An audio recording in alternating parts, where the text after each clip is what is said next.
आज हामी चाहिँ अब यो हामी कफी सिक्ने बारिस्टाहरू चाहिँ हामी यसो आज बसेर ड्राई पिकनिक गरौँ, यसो रमाइलो गरौँ, सानो मेमोरी बनाऊँ भाइ बहिनीसँग भनेर हामी अब आइरहेका छौँ। हेरौँ कस्तो हुन्छ, रमाइलो हुन्छ होला।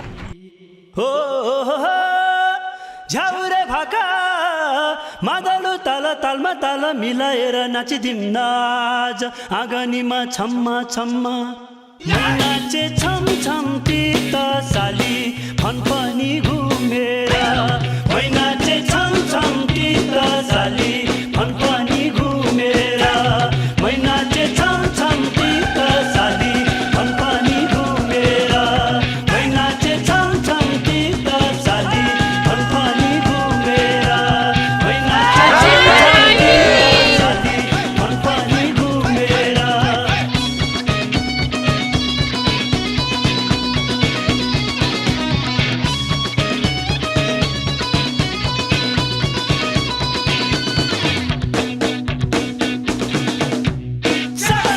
आज हामी डिप हाउसिङको यो सेती नदीको किनारमा हामी चाहिँ ड्राई पिकनिक आएको। यसले गर्दा चाहिँ हामी यो बारिस्टा सिक्ने भाइ बहिनीहरू साथीहरू सबैलाई अझ फ्यामिलियर हुनको लागि, अझ फ्रेन्डसिप गाढा हुनको लागि हामी चाहिँ आफै मिलेर ड्राई पिकनिक आएको।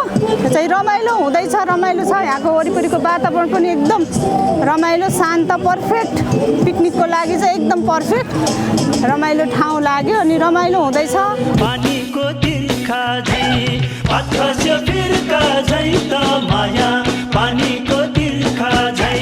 पोखरा टेक्निकल स्कुलको बारिस्टा ग्रुपको स्टुडेन्ट हो, जुन चाहिँ म चाहिँ ग्रुप ए मा पढ्दछु र आज चाहिँ हामी ग्रुप ए को चाहिँ ड्राई पिकनिकको प्लान रहेको थियो र त्यसै अन्तर्गत चाहिँ हामीले प्लान पनि सक्सेस गरिसकेका छौँ। क्लास चाहिँ एकदम राम्रो छ है, म त एकदम खुसी छु। क्लास पनि एकदम राम्रो, सरहरूले नि एकदम राम्रोसँग पढाउनुहुन्छ। अनि बाहिर पढेको भन्दा मैले चाहिँ त्यो पोखरा टेक्निकल स्कुलमा पढेको चाहिँ मैले धेरै बुझेँ र एकदम भित्री डिपली पढाउनुहुन्छ है, एकदम भित्री कुराहरू धरि नलेज एकदम दिनुहुन्छ। हामीलाई एक रुपियाँ पनि नलिकन सबै क्लास फ्रीमा गराउनु भएको छ, त्यो पनि यति राम्रो फेसिलिटी दिएर। त्यसको लागि चाहिँ म पोखरा टेक्निकल स्कुलको सरहरूलाई साथै स्कुललाई पनि धेरै धेरै धन्यवाद दिन चाहन्छु। सबैजना खाना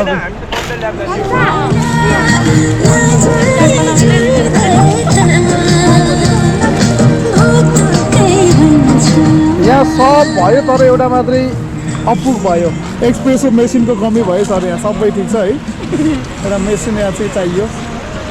अर्को पिकनिकमा चाहिँ हामीलाई उपलब्ध हुन्छ।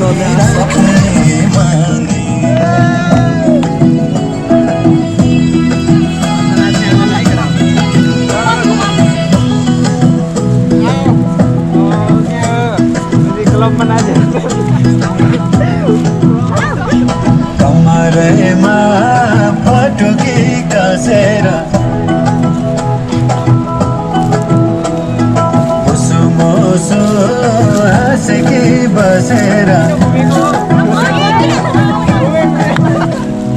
कमरेमा पटुकी कसेर मुसु मुसु हाँसेकी बसेर रुकुमै गोटा रुकुमै गोटा रुकुमै गोटा रुकुमै गोटा रुकुमै गोटा आँखानी राम्रै हो पर्ने उठा ए आँखानी राम्रै हो मन पर्ने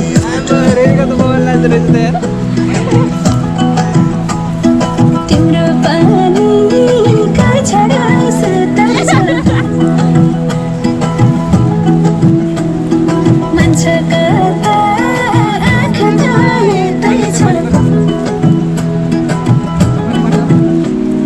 तिम्रो पानीका छडा सुताउँछ मान्छेका आँखा हेर्दैछ रुकुमै गोटा रुकुमै गोटा रुकुमै गोटा रुकुमै गोटा रुकुमै गोटा राम्ररी हेर्न छैन केमा गोटा राम्ररी हेर्न छैन केमा गोटा।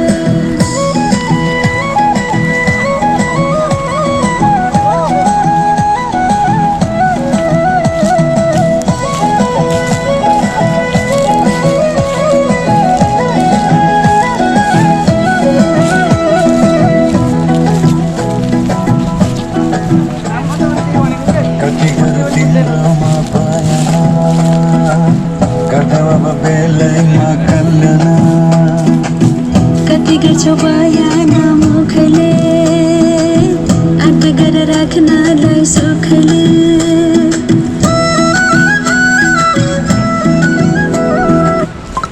गरौँ तिम्रोमा बयान गर्दै अब बेलैमा कल्याण कति गर्छौ बयान मुखले आँट गरेर राख्नलाई सुखले रुकुमै कोटा रुकुमै कोटा रुकुमै कोटा रुकुमै कोटा राम्ररी हेर्न छैन केमा खोटा राम्ररी हेर्न छैन केमा खोटा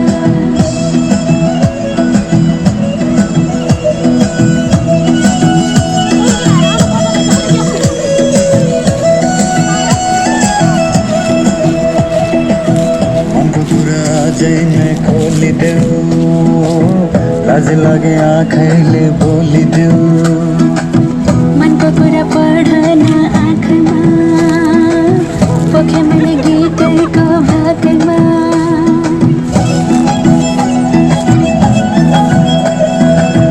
मनको कुरा अझै नै खोलिदेऊ